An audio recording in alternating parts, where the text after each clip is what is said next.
ભારત અને United Kingdom વચ્ચેનો ઐતિહાસિક ફ્રી ટ્રેડ એગ્રીમેન્ટ હવે સુરતના હીરા અને જ્વેલરી ઉદ્યોગ માટે નવી તકોના દ્વાર ખોલવા જઈ રહ્યું છે.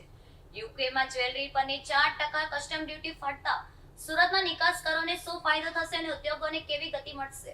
ભારત અને યુનાઇટેડ કિંગડમ વચ્ચે થયેલો ઐતિહાસિક ફ્રી ટ્રેડ એગ્રીમેન્ટ આગામી 15 જુલાઈથી અમલમાં આવવા જઈ રહ્યો છે, જે સુરતના હીરા અને જ્વેલરી ઉદ્યોગ માટે એક મહત્વપૂર્ણ સકારાત્મક સમાચાર બની રહ્યો છે. આ કરાર હેઠળ યુનાઇટેડ કિંગડમમાં નિકાસ થતી ભારતીય જ્વેલરી પર લાગતી 4% કસ્ટમ ડ્યુટી સંપૂર્ણપણે દૂર કરવામાં આવશે, જેના કારણે સુરતના જ્વેલરી ઉત્પાદકો અને નિકાસકારોને વૈશ્વિક બજારમાં વધુ સ્પર્ધાત્મક બનવાની તક મળશે.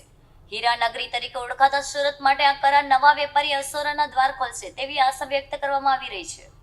ઉદ્યોગકારોનું માનવું છે કે ડ્યુટી હટવાથી ભારતીય જ્વેલરી યુકેના ગ્રાહકો માટે વધુ સસ્તી બનશે, જેના કારણે માંગમાં નોંધપાત્ર વધારો થઈ શકે છે. આ કરારથી નિકાસમાં વૃદ્ધિ થવાની સાથે રોજગારીની નવી તકો પણ ઊભી થશે. સુરતના હજારો કારીગરો અને જ્વેલરી સાથે સંકળાયેલા વેપારીઓને તેનો સીધો લાભ મળશે.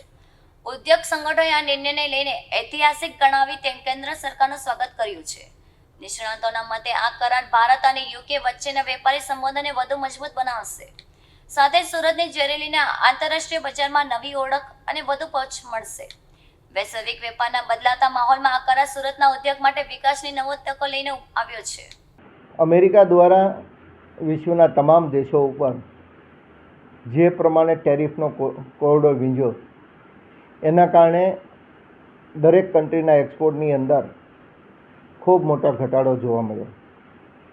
લોકોની પ્રોડક્ટ 50% ટેરિફ એટલે જે કંઈ $1 મળતી હોય $1.5 મળે. આના કારણે એક્સપોર્ટની અંદર પણ ઘટાડો જોવા મળ્યો. ખાસ કરીને ભારતના યશસ્વી વડાપ્રધાન શ્રી નરેન્દ્રભાઈ મોદીએ આ જે કંઈ મુશ્કેલીઓ ઊભી થાય એનો સામના કરવા માટે દુનિયાના અલગ અલગ દેશો સાથે ફ્રી ટ્રેડ એગ્રીમેન્ટો ચાલુ કર્યા. એમાં હમણાં જ ભારત સરકારે યુનાઇટેડ કિંગડમ સાથે ફ્રી ટ્રેડ એગ્રીમેન્ટ કર્યા. આવતા મહિનાની 15 તારીખથી આનું અમલી થશે. ખાસ કરીને હું જેમ્સ એન્ડ જ્વેલરી સેક્ટરની વાત કરું તો યુકે સાથે આપણું ડાયરેક્ટ એક્સપોર્ટ જે કંઈ આપણે એક્સપોર્ટ કરીએ છીએ એના 3% વાઇઝ આપણે 3% યુકેની અંદર ડાયરેક્ટ એક્સપોર્ટ થતું હોય છે. પરંતુ યુકેની અંદર 20% વેટ અને 4% ટેક્સ, એટલે 24% કોઈ પણ વસ્તુ અહીંથી આપણે મોકલીએ એટલે 24% ટેક્સ એની ઉપર લાગે. દુબઈથી મોકલો તો 22.5%, હોંગકોંગથી મોકલો તો 22.5%. એટલે આ બે કન્ટ્રી કરતાં આપણે અહીંયા ટેક્સેશન માળખું વધારે હોવાના કારણે જેમ્સ એન્ડ જ્વેલરી સેક્ટરના આપણે માલો અહીંથી ડાયરેક્ટ એક્સપોર્ટ નહોતા, એ વાયા આપણે કરવું પડતું હતું.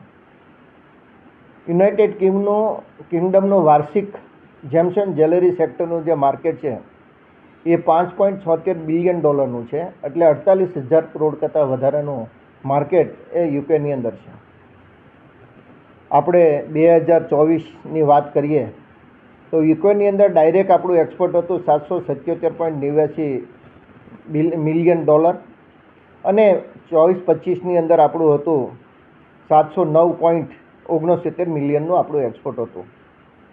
પરંતુ આ ટેક્સેશન ઝીરો થતાં હું ચોક્કસ આપણે અત્યારે અનુમાન કરી શકીએ છીએ કે આવતા વર્ષોની અંદર આ એક્સપોર્ટ વધીને $2.5 બિલિયન થશે. એટલે યુકેની અંદર વિશ્વની અંદર જે કાંઈ એક્સપોર્ટ થાય છે એનો 50% એક્સપોર્ટ હવે ડાયરેક્ટ ભારતની ધરતી ઉપરથી જેમ્સ એન્ડ જ્વેલરી સેક્ટરનું આપણે એક્સપોર્ટ થશે. એટલે ખૂબ મોટું માર્કેટ આ ફ્રી ટ્રેડ એગ્રીમેન્ટના કારણે આપણને મળશે. ડાયમંડ ઇન્ડસ્ટ્રીને આના કારણે ચોક્કસ ફાયદો થશે. અમેરિકાની અંદર જે કંઈ આપણને ઘટ છે એ ઘટની પૂરક તરીકે યુનાઇટેડ કિંગડમ આપણને એમાં સહાયરૂપ થશે. હું ચોક્કસ આ તકે ભારતના યશસ્વી વડાપ્રધાન નરેન્દ્રભાઈ મોદીને સમગ્ર જેમ્સ એન્ડ જ્વેલરી સેક્ટર વચ્ચે અભિનંદન આપવા માગું છું કે તમે જે પ્રમાણે વિશ્વના અલગ અલગ દેશો સાથે ફ્રી ટ્રેડ એગ્રીમેન્ટ કરીને જેમ્સ એન્ડ જ્વેલરી સેક્ટરને જે ટકાવી રાખવા માટેના આપણા પ્રયત્નો ખૂબ અર્થાયોગ્ય છે.